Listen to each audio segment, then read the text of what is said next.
সকল মানুষের পৃথিবীর যেই ধর্মেরই লোক হোক, সকলের মনের চাহিদা ডিজিটাল থেকে কিভাবে স্মার্ট হওয়া যায়, স্মার্টের পরে কি ধাপ আছে, আরো কি হওয়া যায়, আধুনিক থেকে অত্যাধুনিক, অত্যাধুনিক থেকে আরো কি উপরে সিঁড়ি আছে, আরো উন্নত কি করে হওয়া যায়, সকলের চেষ্টা চলতেছে। আল্লাহ পাক এক কথাই সমগ্র মানব জাতিকে, জিন জাতিকে বলে দিচ্ছেন, ইরশাদ করে দিচ্ছেন এ কথা, কুল্লু নাফসিন যায়কাতুল মাউত। হে পৃথিবীর মানব জাতি, জিন জাতি, সকল প্রাণী, শুধু মানব জিন না, প্রাণী মাত্রই সকল পৃথিবী ত্যাগ করতে হবে, পৃথিবী ছাড়তে হবে। এই পৃথিবী, এই জগতে বসবাস করার অধিকার নাই, সর্বজীবন থাকবে, চিরস্থায়ী থাকবে তা। এই জন্য ভাই, পরকালের জন্য যেখানে আমাকে আপনাকে চিরস্থায়ী বসবাস করতে হবে, সেখানকার জন্য সম্বল তৈরি করতে হবে। কি বলেন? সেখানকার জন্য সম্পদ সঞ্চয় করতে হবে, আমল সঞ্চয় করতে হবে। যেই সম্বল আর যেই সম্পদে আমাকে কবরে নাজাত দিবে, যেই সম্পদের উসিলে আমি হাসরের ময়দানে আমার নেকির বদৌলতে উসিলাই আমি নাজাত পাবো, আল্লাহর সন্তুষ্টি লাভ করতে পারবো, আমি জান্নাত লাভ করতে পারবো, এরকম পুঁজি সংগ্রহ করতে হবে আমাকে এবং সকল। এজন্য ভাই, সবকিছুই ক্ষয়লয় হয়ে গেল। আপনি আমাকে নিয়ে, আপনি আপনাকে নিয়ে চিন্তা করেন, আমি আমাকে নিয়ে যে চিন্তা করি। আমিও এক সময়, আপনারাও এক সময় মনে করেন এই শিশুর বয়সে ছিলাম, সকলে ধরে কোলে নিত, চুম্বন করত, আব্বা আম্মা দাদা দাদি নানা নানি সকলে কোলে নিত, আদর করত। আস্তে আস্তে কোলহারা হয়ে গেছে। এই ছেলে যখন 15 বছর বয়স হয়ে যাবে, মনে করেন আর কেউ কোলে তুলবে না। বাচ্চা থাকা শিশু অবস্থায় সকলেই কোলে নিল, আদর করলো। এখন 12, 13, 14, 15 বছর বয়স হয়ে গেছে, আর কেউ তোলে না। এখন যে আব্বা কোলে নিয়েছিল এক সময়, যে দাদা কোলে নিয়েছিল, যে নানা কোলে নিয়েছিল, এখন 12 বছর বয়সে, 13 বছর বয়সে বলে, বাবা আর তুমি কোলের পাত্র না, এখন নিজের বাহু বলে তুমি চলো। একটু আদর কি হয়ে গেছে, বিচ্ছেদ হয়ে গেছে, কোল থেকে বিচ্ছেদ। আবার 15 বছর বয়সে জমিনে চলতেছে, আনন্দ উল্লাস করতেছে। এক সময় যাতে যাতে বহের যখন দেখলে মোষ বাহির হওয়া আরম্ভ হয়ে গেছে, দাড়ি বাহির হওয়া আরম্ভ হয়ে গেছে, আরেকটা আকার ধারণ করছে। এক সময় তো আমি বালক ছিলাম, শিশুর থেকে বালক, বালক থেকে যুবক, 15 বছরের, 21 বছর, 25 বছরের বয়সে এসে বাস দাড়ি গেজে গেছে, মোষ গেজে গেছে, আরেক ধরনের রূপরেখা। আবার 40, 50, 60 জাতি জাতি দাড়িগুলি সব সাদা হয়ে গেল। এত পরিবর্তন। এগুলি আমাদেরকে সংকেত করতেছে, বাবা তুমি কোলের শিশু ছিলে, দুনিয়া বলে কোল ছাড়ছ, একটু পর আস্তে আস্তে করে তুমি 15 বছর বয়সে উপনীত হচ্ছ। 15 বছর বয়সে তোমার চলে গেলে 30, 25 বছর বয়সে আরো রূপ চেঞ্জ হয়ে যাবে, তোমার আকার আকৃতি। আবার 40, 50 বছর বয়স গেলে আরো পরিবর্তন ঘটবে। এইভাবেই করতে করতে তুমি দুনিয়াতে বিদায়। এই তো অবস্থা আমাদের। এতটুকু হায়াতের উপর কত আমাদের গ্র্যাভিটি, কত আমরা ধনের মালের গর্ব, ধনের গর্ব, শক্তির গর্ব, সব কিছু নিস্তেজ হয়ে যাবে, সব কিছু নিচ্ছিন্ন হয়ে যাবে। শেখ সাদি রহমতুল্লাহ আলাইহি বলে, বসনাম ওয়ার বজেরে জমি দফন করদা আন, বসনাম ওয়ার বজেরে জমি দফন করদা আন, কস হস্তিশ বরওয়াই জমি বর নিশানা মানত, কস হস্তিশ বরওয়াই জমি বর নিশানা মানত। বলছে পৃথিবীর খ্যাতনামা, বিশ্ববিখ্যাত ফিরাউন বলেন, নমরুদ বলেন, কারুন বলেন, যত নামধামের কথা বলেন, পৃথিবীর খ্যাত ব্যক্তিরা আজ মাটিতে দফন হয়ে গেছে, মাটিতে মিশে গিয়েছে। তাদের নাম নিশান পর্যন্ত, তাদের চিহ্ন পর্যন্ত তারা পাওয়া যায় না।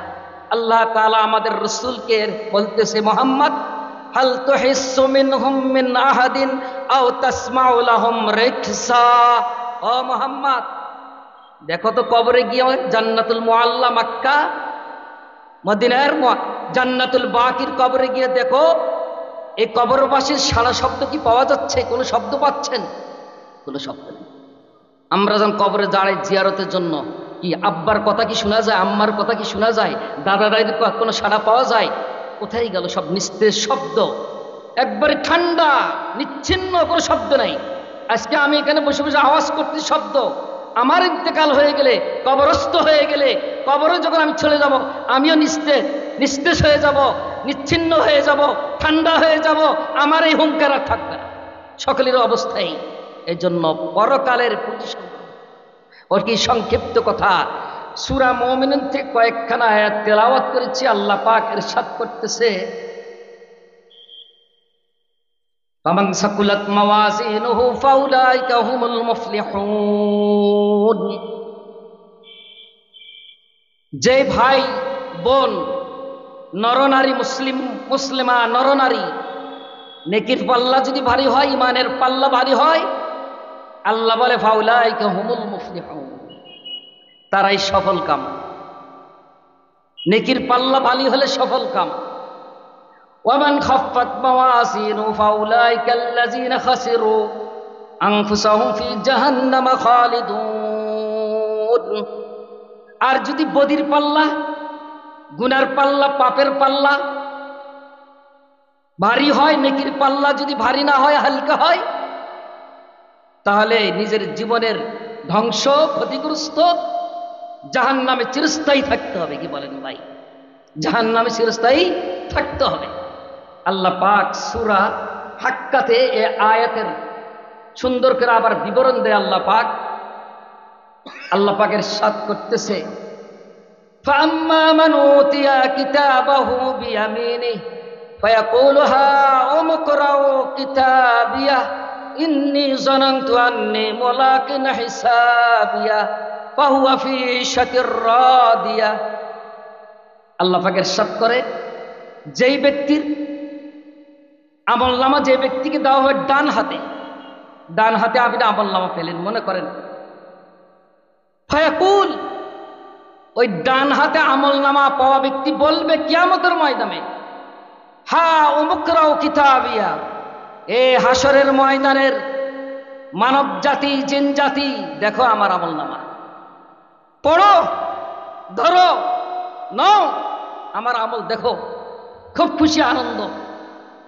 ইন্নী যানানতু আন্নী মুলাকিন হিসাবিয়া, উনি বলবে, ডান হাতে আমলনামা আনন্দ চিত্তে বলবে, দুনিয়ায় আমি মনে করেছিলাম, আমার একই বিশ্বাস ছিল, একদিন আমাকে হিসাবের সম্মুখীন হতে হবে। পরকাল বলে আছে, আল্লাহর দরবারে আমাকে দণ্ডায়মান হতে হবে, দাঁড় হতে হবে, হিসাবের সম্মুখীন হতে হবে। দুর্নীতি কথা করা চলবে না, সুদি লেনদেন করা চলবে না, পরিহার করতে হবে। ঘুষ পরিহার করতে হবে, মিথ্যা পরিহার করতে হবে, ইত্যাদি ইত্যাদি জঘন্য অপরাধ, শরীয়ত বিরোধী কার্যকলাপ পরিহার করতে হবে। এই বলে আমি এগুলি পরিহার করতাম। সে বলবে, আমি পাপের থেকে দূরে ছিলাম, যেহেতু পরকালে আমি হিসাবের সম্মুখীন। এ বলবে, ফাহুয়া ফি ঈশাতির রাদিয়া ফি জান্নাতিন আলিয়া, সে জান্নাতে যাবে, জান্নাতে কত নাজ নিয়ামত ইত্যাদি। আর যার আমলনামা বাম হাতে, ওয়া আম্মা মান উতিয়া কিতাবাহু বিশিমালি, বাম হাতে আমলনামা, কঠিন অবস্থা। ফায়াকুল, সে বলবে, ইয়া লাইতানি লাম উতা কিতাবিয়া, হায় আমার আমলনামা যদি আমি না পাইতাম, আমার যে আমলনামা দেওয়া আছে এটা আমার যদি না মিলতো আমল নামাটা, তো কতই না ভালো হতো। পরিতাপ সহকারে বলবে, দুঃখ করে, ওয়ালা মা আদরি মা হিসাবিয়া, আমি যদি না জানতাম আমার হিসাব নিকাশের কথা, কতই না ভালো হতো।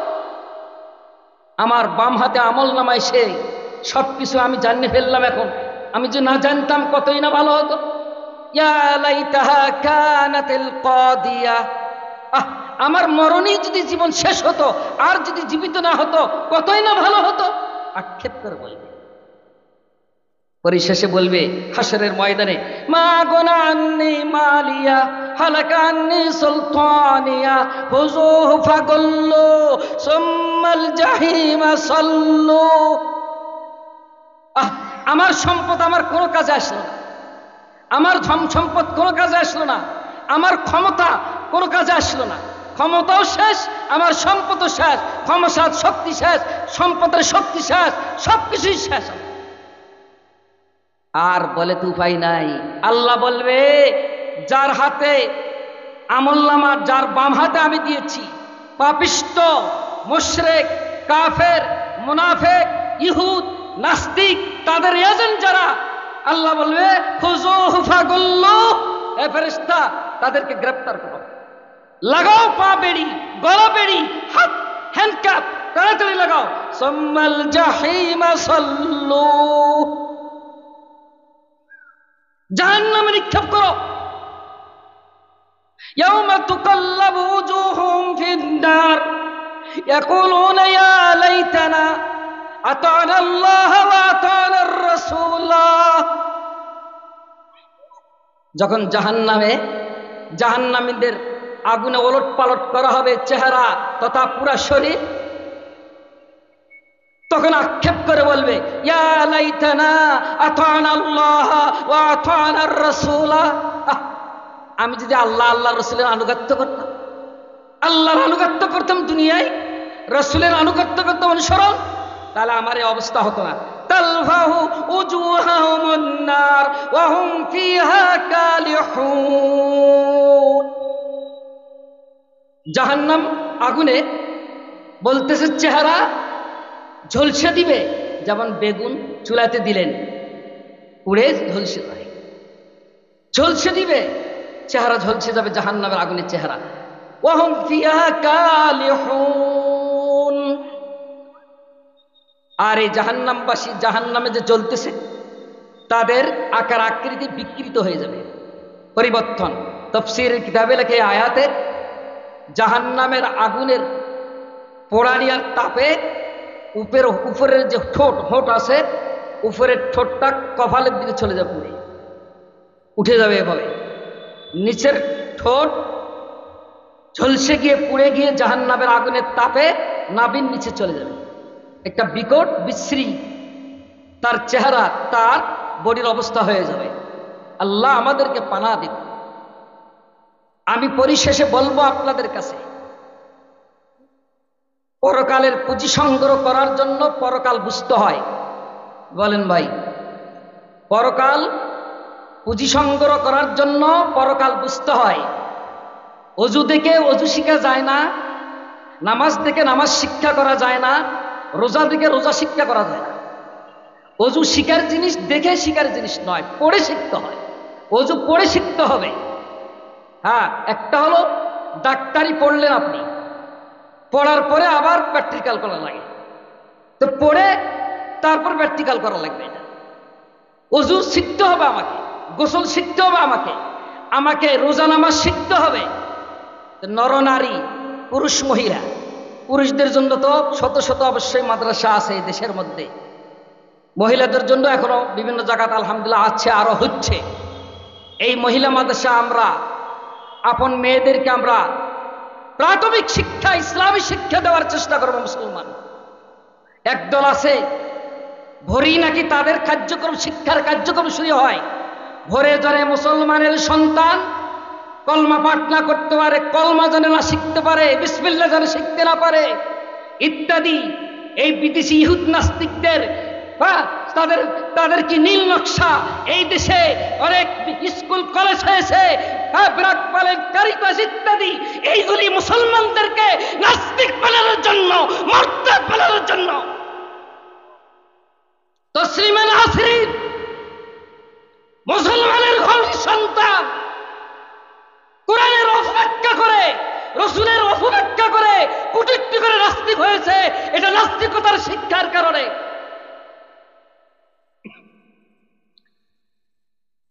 কবি শামসুর রহমান নাস্তিক হয়েছে, মুসলমানের ঘরের সন্তান, তার নাম তো শামসুর রহমান। এই জন্য এই এলাকার নরনারীদেরকে আমি পরিশেষে আকুল আবেদন পেশ করতে চাই, আমাদের ছেলে মেয়েদেরকে, শিশুদেরকে মাদ্রাসার প্রাথমিক ইসলামী শিক্ষা, কোরআনের শিক্ষা, এই পুঁজি এই দৌলত, এই সম্পদ মুসলমান নরনারীর প্রতিটি ছেলেদের দিলে, সিনায়, রন্ধ্রে রন্ধ্রে জলে গাথা থাকে। কোন জলে টাকার বিনিময়ে ঈমান ইসলাম বিক্রি হবে, এরকম জলে বিজাতিরা আমাদের বিরুদ্ধে পাইকারা না করতে পারে। স্মরণ রাখতে হবে, এই জাতীয় মাদ্রাসাগুলিকে দ্বীন ইসলাম হেফাজতের লক্ষ্যে, এই সমস্ত মাদ্রাসাগুলিকে ঈমানের রক্ষার্থে আপনারা তো মনে করেন যে এই মাদ্রাসাগুলি স্থাপিত হয়েছে চাঁদা করার জন্য, কালেকশন করার জন্য। আপনাদের কালেকশন আমাদের প্রয়োজন নাই। ইন্নাল্লাহ ওয়ার রাজ্জাকু যুল কুওয়াতিল মাতিন। রিজিকের মালিক কে? ইন্না নাহনু নাযালনা যিকরা ওয়া ইন্না লাহু লাহাফিজুন।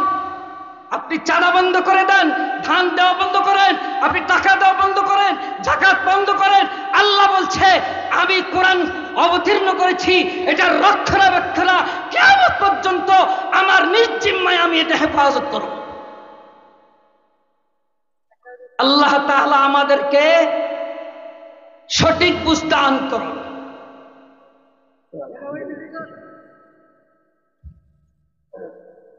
তো বলতেছিলাম এই কথা, আমরা এই সমস্ত প্রতিষ্ঠানে দেখেন মুসলমান ঠিক। পরিশেষে আমি একটা কথা বলি, আপনারা যে কয়েকজন আছেন আমার সামনে, আমি আপনাদেরকে জোড়হাত করে বলবো, আমার একটা কথার প্রতি লক্ষ্য করেন। পরিশেষে আমরা মুসলমান সকলেই কলমা পড়ি। কি পড়ি? লা ইলাহা ইল্লাল্লাহ মুহাম্মাদুর রাসূলুল্লাহ। মাদ্রাসার প্রয়োজন কিনা এই কথার থেকে আপনারা বুঝবেন। ব্ল্যাকবোর্ডে লেখে নুরানি হুজুর লা ইলাহা ইল্লাল্লাহ, ছেলেদেরকে বলে লা ইলাহা ইল্লাল্লাহ পাঠ করো, অর্থ শিখায় আল্লাহ ব্যতীত কোনো মাবুদ নেই, উপাস্য নেই। ছেলেরাও বলে, এখন বলেন ছেলেরা হুজুরে বলে, নুরানি হুজুর বলে কারি সাহেব, এক আলিফ টান দাও, লা ইলাহা ইল্লাল্লাহ। তাহলে অর্থ ঠিক থাকবে আল্লাহ ব্যতীত কোনো উপাস্য মাবুদ নেই। যদি লা টান না দেওয়া হয় এক আলিফ, কারি সাহেব বলে ছেলেদেরকে, যদি ফোর্সে পড়া হয় তাড়াতাড়ি করে লা ইলাহা ইল্লাল্লাহ, লা ইলাহা ইল্লাল্লাহ এরকম পড়া হয়, অর্থ পরিবর্তন হয়ে যাবে। তখন হবে কি?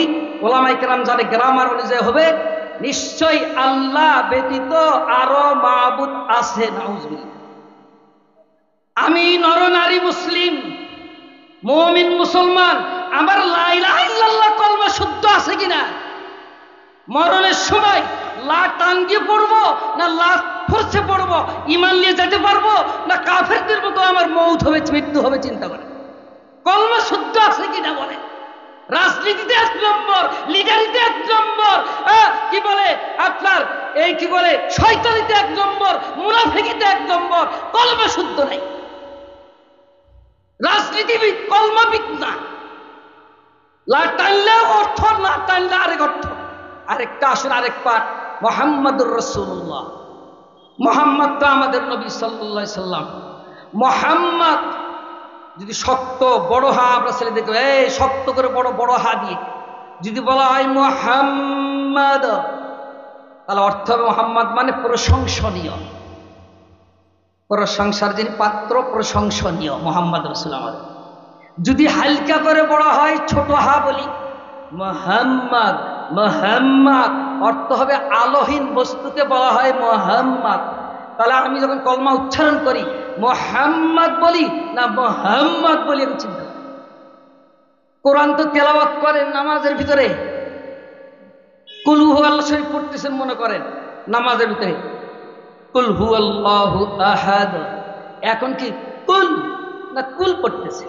যদি উচ্চারণ কুল হয় অর্থ ঠিক থাকবে, কুল মানে বলুন, বলো বা বলুন। আর যদি ছোট কাপ হয়, হালকা করে হয়, নর্মাল হবে, কুল মানে খাও। একটাই শব্দ, উচ্চারণের ব্যবধান হয়ে গেলে শব্দর অর্থের ভিতর ব্যবধান এবং পরিবর্তন ঘটবে। তাহলে আমার কলমা শুদ্ধ নাই, আমার তেলাওয়াত শুদ্ধ নাই, আমার তাসবিহ তাহলিল শুদ্ধ নাই। অশুদ্ধ করে সারা জীবন বহুত লিডারি করলাম, নেতাগিরি করছি, কিন্তু নিজের আসল পুঁজি সংগ্রহ করতে পারলাম না। লাভ কি? ইজা জা আজালুহুম লা ইস্তাখিরুনা সাআতাও ওয়া লা ইস্তাকদিমুন। মরণ আসে যাবে যে কোনো টাইমে। বুড়ো দিয়ে কোনো কথা নাই, যুবক দিয়ে কোনো কথা নাই, শিশু দিয়ে কোনো কথা নেই। যে কোনো টাইমে মরণ আসে যাবে। তখন কি বলবো আমরা? ফাসাদ্দাক ওয়া কুম মিনাস সালিহিন। আল্লাহ আমাকে একটু টাইম দেন, সামান্য 5টা মিনিট। আমি নেককারের অন্তর্ভুক্ত হচ্ছে, আমি সদকা করবো, মাদ্রাসা দান করবো, মসজিদে এতদিন দান করে নাই। মৃত্যু টাইম বলবে আল্লাহ আমি একটু সদকা করতে চাই, আমি একটু নেক আমল করে নেককারদের সৎ লোকের অন্তর্ভুক্ত হতে চাই, একটু আমাকে 5টা মিনিট টাইম দেন। আল্লাহ বলবে আর হবে না। ইজা জা আজালুহুম লা ইস্তাখিরুনা সাআতাও ওয়া লা ইস্তাকদিমুন। আর হবে না। ঘড়ির কাঁটায় দিকেও লড়বে না, ওদিকেও লড়বে না। 12টায় তোমার, রাত 12টায় তোমার মৃত্যু হবে, লেখা আছে তকদিরে ভাগ্যলিপি কলম দিয়ে। এই টাইমে, ঠিক টাইমে তোমার এখন মৃত্যু ঘটবে। এই জন্য ভাই আকুল আবেদন এলাকাবাসীর কাছে, আমরা মাদ্রাসাগুলিতে সহযোগিতা করবো, ছেলে দিয়ে মেয়ে দিয়ে। পুরুষ মাদ্রাসাতে পুরুষরা পড়বে, মহিলা মাদ্রাসাতে মহিলা পড়বে। তালিমুর রিজাল আর তালিমুন নিসা, পুরুষ শিক্ষা কেন্দ্র, মহিলা শিক্ষা কেন্দ্র। কমপক্ষে নিজের বাচ্চা কাচ্চাদেরকে স্কুলে যাওয়ার আগে, ডাক্তার ইঞ্জিনিয়ার তৈরি করার আগে বিশুদ্ধভাবে তেলাওয়াতগুলি শিক্ষা করাই দিই, ইমানি শিক্ষা দেওয়াই দিই।